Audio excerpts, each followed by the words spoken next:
கலியுகம் என்று சொல்லும் போது களி முத்திருச்சு அப்படின்னு சொல்றாங்க இல்லையா?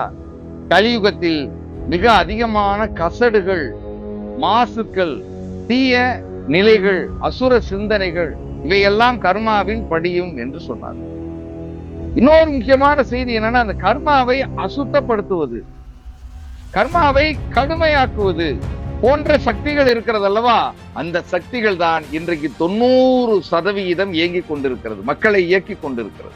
அப்ப இந்த கர்மாவை சுபப்படுத்துவதும் வலிமைப்படுத்துவதற்குமான சக்திகள் இருக்கிறது அல்லவா? அந்த சக்திகளை இந்த ஜோதிட கல்வியின் மூலம் நாம் மேம்படுத்துவது என்பதுதான் இந்த கர்ம ஜோதிடத்துல நான் வலியுறுத்தக்கூடிய மிக முக்கியமான கருத்து. நான் சின்ன வயசுல அசைவ கடைகளை பார்க்க முடியாது, ஆனால் இன்றைக்கு பார்க்கிறோம். இன்றைக்கு அதிகமான உணவகங்கள் பெருகிருச்சு, எல்லா இடத்துலயும் பெருகிருச்சு. வீட்டுல சமைப்பது குறைந்து விட்டது. ஒரு ஊர்ல, ஒரு சின்ன ஊர்ல 100 உணவகங்கள் இருக்கிறா. சைவ உணவகங்கள்னு பார்த்தா 10 உணவகங்கள் மட்டும் இருக்கும். மீதமுள்ள 90% உணவகங்கள் அசைவ உணவகங்களாக மாறி இருக்கிறது.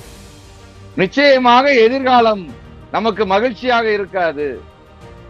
எதற்காக சொல்லுகிறேன் என்றால், இந்த நாகரிகம் என்ற பெயரில் நம் மனதை மாசுபடுத்துகின்ற செயல்பாடுகள் அப்பெல்லாம் அதிகம் இல்லை. இப்ப இன்றைக்கு மனதை மாசுபடுத்துகின்ற செயல்பாடுகள் இன்றைக்கு அதிகரித்திருக்கிறது.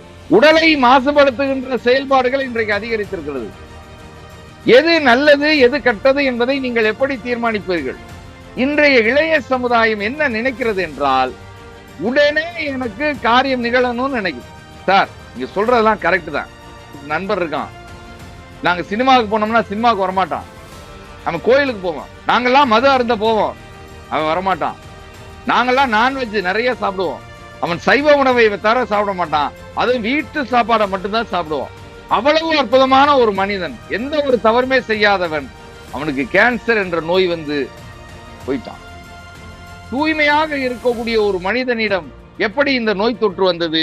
இதுக்கு பதில் உங்க ஜோதிடத்துல இருக்கா? விஞ்ஞானத்துல இல்ல, மருத்துவத்துல இல்ல.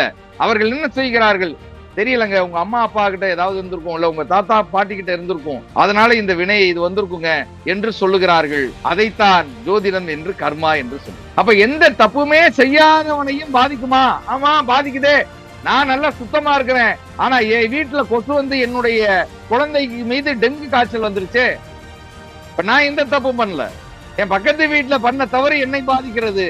அதை போல என்னுடைய மூதாதையர்கள் செய்த தவறு என் உடலில் தீய கர்மாவாக உட்கார்ந்திருக்கிறது.